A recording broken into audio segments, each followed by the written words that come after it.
موږ او تاسو دا څیزونه د شریعت په حدودو کې وپېژنو او بیا په هغې باندې عمل وکړو نو دا څیزونه دا په شریعت کې زمونږ نشته بیا خبره پسې موږ او تاسو دا اخري اول فاتحه موږ به ویو دا چې بقرې اول آیاتونه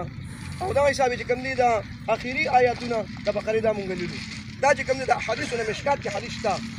یو صحابي هغه خپل دې ته وایي بچي زه چې مړ شمه نو ما ته لږ قبر سره ایثار شه لږ ما سره ایثار شه چې زه دې قبر سره مانوسه شم دلته زما دا نوی ځای دی نو ما له به فرشتې راځي نو ما سره لږ ایثار شه لږ راسره کښېنه چې دا